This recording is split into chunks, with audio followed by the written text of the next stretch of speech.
A compound microscope has objective of 1 centimeter and eyepiece of 5 centimeter focal length. It is desired to get angular magnification of 30, find the position of object and tube length, also find the magnifying power and tube length of normal vision. देखो बच्चों, बात चल रही है compound microscope की, जिसमें होता है एक ऑब्जेक्टिव और उससे कुछ डिस्टेंस पर होता है आई पीस। ऑब्जेक्टिव की फोकल लेंथ हमें गिवन है 1 सेंटीमीटर और आई पीस की फोकल लेंथ हमें दी हुई है 5 centimetre. It is desired to get angular magnification of 30। तो इससे हमें जो मैग्निफिकेशन मिल जाना चाहिए इसके अरेंजमेंट से वो 30 का मिल जाना चाहिए। तो भाई ये मैक्सिमम वाले मैग्निफिकेशन की बात होगी, यानी कि जब फाइनल इमेज नियर पॉइंट पर बनती है जिसको हम MD लिखा करते हैं, तो उसकी वैल्यू है 30। बट इस 30 को बच्चों मैं कहूँगा -30। किस खुशी में मैं कहूँगा -30? क्योंकि आप जानते हैं कि फाइनल इमेज ऑब्जेक्ट के रेस्पेक्ट में इन्वर्टेड होती है। आपको अगर ध्यान हो इसकी वर्किंग थोड़ी सी मैं आपको रिकॉल करूँ, इसका फोकस यहाँ कहीं होगा और उससे थोड़ा सा दूर यहाँ पर कहीं पर हम ऑब्जेक्ट को रखते हैं। ये ऑब्जेक्टिव है तो इससे ऑब्जेक्ट डिस्टेंस को हम कहा करते हैं UO। और यही हमसे क्वेश्चन ने पूछी है कि it is desired to get angular magnification of 30, find the position of object, कि ऑब्जेक्ट को हम कहाँ रखें। तो हमें एक्चुअली UO की वैल्यू फाइंड करनी है पहली बात तो। अब इस ऑब्जेक्ट की इन्वर्टेड इमेज ये लेंस जो है वो कहीं ना कहीं बनाएगा इस तरह से, और इन्वर्टेड इमेज बनी है, इसकी इस डिस्टेंस को हम कहा करते हैं VO, ऑब्जेक्टिव से इसकी डिस्टेंस। अब ये इमेज इसके लिए बच जाती है ऑब्जेक्ट, तो इस डिस्टेंस को हम कहा करते हैं object distance for eyepiece. तो ये लेंस जो है वापस से इसकी फिर फर्दर एक और इमेज बनाता है, वो इरेक्टिव होती है इस तरह से। इधर कहीं पर ये वापस से इसकी इमेज A'-B' बनाता है, इसको हम AB कहा करते हैं। इसको हम लिख रहे थे A'-B', और इसकी फिर से इमेज बनी A'-B'। चलिए बच्चों, अब UO की वैल्यू कैसे फाइंड करें? तो इसके लिए सबसे पहले मैं MD का फॉर्मूला यहाँ पर यूज़ कर रहा हूँ। MD, इसका फॉर्मूला हम याद किया करते थे, आपको ध्यान होगा, magnification of objective and magnifying power of eyepiece and it should be equals to -30। अब ऑब्जेक्टिव का मैग्निफिकेशन इनटू ये जो मैग्नीफाइंग पावर है आई पीस की, ये नियर पॉइंट वाले अरेंजमेंट में हुआ करती थी 1 + D/FE, इसको हम लिख देंगे, this is equals to -30। FE की वैल्यू 5 है और D की वैल्यू 25/5 5 हो जाएगा, 5 and 1 6, और इस सॉल्व होकर हमें MO की वैल्यू मिल जाएगी कितनी, ये हो गया हमारे पास कितना, 5। सो -5, this is magnification of objective. ये माइनस में आया है, आना भी चाहिए था, क्योंकि ऑब्जेक्टिव जो है इस ऑब्जेक्ट की जो इमेज बनाता है वो इन्वर्टेड बनाता है। अब बच्चों हमारे पास इसका मैग्निफिकेशन आ गया, इसकी फोकल लेंथ भी है, तो क्या हम इसके लिए ऑब्जेक्ट डिस्टेंस फाइंड कर सकते हैं UO। तो UO को कैलकुलेट करने के लिए मैं यहाँ पर लेंस के मैग्निफिकेशन का फॉर्मूला यूज़ करूँगा। ये जो MO है इसका फॉर्मूला आपको ध्यान होगा, इसका एक formula FO/FO plus UO and this is given -5। चलिए वैल्यूज पुट करें, FO की वैल्यू पुट करें 1, यहाँ भी 1 +1 क्योंकि कॉन्वेक्स लेंस है, और UO की वैल्यू हमें फाइंड करनी है and it should be equals to -5। Solve कर लें आगे, तो 1 इक्वल्स टू -5 एंड -5 UO, और इससे हमें मिल जाएगी UO की वैल्यू।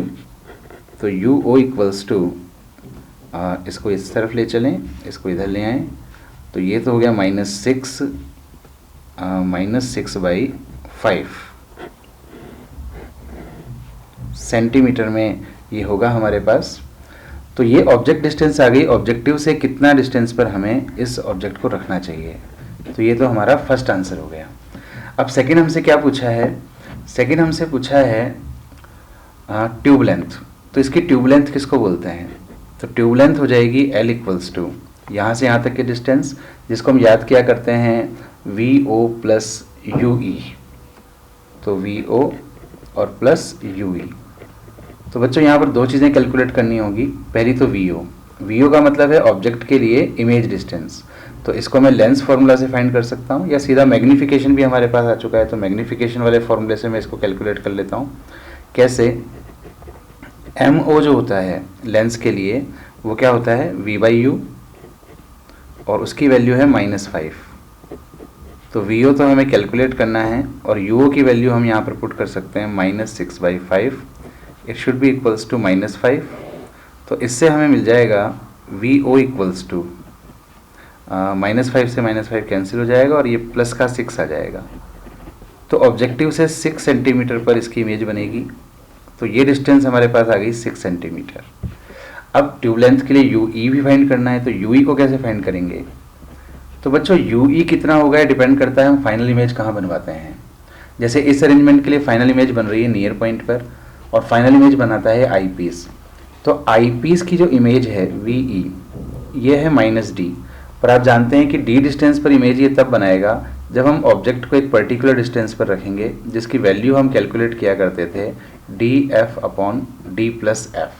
इस तरह से इसको अगर हम कैलकुलेट करें, D की वैल्यू पुट कर दें 25, F की वैल्यू पुट कर दें 5 और यहाँ पर हो जाएगा 25 + 5 यानी कि 35।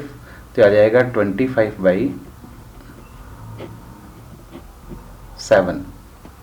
ठीक है ना, चेक कर लें एक बार कैलकुलेशन। 25 × 5 और अपॉन में आ गया 25 + 5, ये 30 हो जाएगा बच्चों।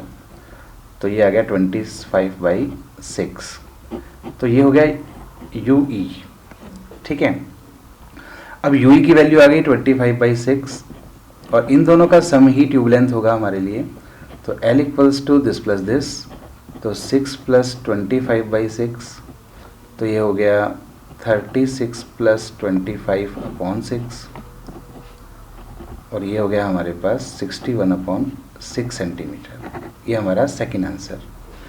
फिर हमसे कुछ और भी पूछा है, कहा है कि also find magnifying power and tube length for normal vision.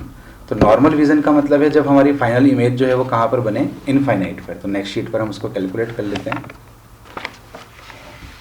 हमें ऑब्जेक्टिव की फोकल लेंथ दी हुई है 1 सेंटीमीटर, आई पीस की दी हुई है 5 सेंटीमीटर और अब हमें बात करनी है अच्छा UO की वैल्यू भी हम कैलकुलेट कर चुके हैं। UO की वैल्यू हमारे पास आई थी -6/5 सेंटीमीटर। VO की वैल्यू हम कैलकुलेट कर चुके थे, वो आया था +6 सेंटीमीटर। अब हमें बताना है, बात करनी है नॉर्मल अरेंजमेंट की।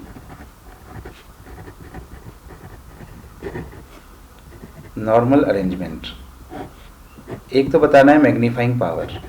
तो इस केस में हम मैग्नीफाइंग पावर को इनफाइनाइट कहते हैं क्योंकि फाइनल इमेज बनेगी इनफाइनाइट पर। तो इसका फॉर्मूला हम वही यूज़ करेंगे, MO × ME। MO means magnification of objective. तो ये हमने ऑलरेडी कैलकुलेट किया हुआ है। ये बच्चों इस अरेंजमेंट में इसलिए नहीं बदलेगा क्योंकि ऑब्जेक्टिव से ऑब्जेक्ट की डिस्टेंस फिक्स है, उसकी फोकल लेंथ फिक्स है, तो ये MO तो वही रहेगा। तो MO की वैल्यू तो हमारे पास सेम आ जाएगी यानी कि -5। ME की वैल्यू हमें अलग से कैलकुलेट करनी होगी आई पीस के लिए। तो आई पीस के लिए इनफाइनाइट वाले अरेंजमेंट में ये मैग्नीफाइंग पावर होती है D/FE। तो जस्ट इसको सॉल्व कर लेंगे। D की वैल्यू है 25, FE की वैल्यू है दे रखी है हमें 5, सो इट विल बी -25। ये हो गई मैग्नीफाइंग पावर जब फाइनल इमेज हमारी इनफाइनाइट पर बने। फिर बात कर लेते हैं ट्यूब लेंथ की। ट्यूब लेंथ क्या हो जाएगा? ट्यूब लेंथ किसको बोलते हैं? दोनों लेंसेज के बीच की डिस्टेंस। तो ऑब्जेक्टिव की इमेज डिस्टेंस और प्लस आई पीस के लिए ऑब्जेक्ट डिस्टेंस, इन दोनों का सम जो है वो ट्यूब लेंथ के इक्वल होता है। तो VO यहाँ पर फिक्स है 6 सेंटीमीटर, तो इसको तो हम पुट कर दें 6 सेंटीमीटर। पर UE की वैल्यू कहाँ से लाएंगे? तो UE को कैसे सोचेंगे बच्चों? फाइनल इमेज बन रही है इनफाइनाइट पर। कौन बनाता है फाइनल इमेज? आई पीस। और आई पीस इनफाइनाइट पर इमेज कब बनाएगा? जब ऑब्जेक्ट कहाँ रखा हो, उसके फोकस पर। तो ये जो डिस्टेंस है वो FE के इक्वल होनी चाहिए यानी कि 5 के इक्वल। तो ये +5 सेंटीमीटर आ जाएगा और 11 सेंटीमीटर हमारी हो जाएगी ट्यूब लेंथ। तो ये हमारे सभी आंसर हो गए।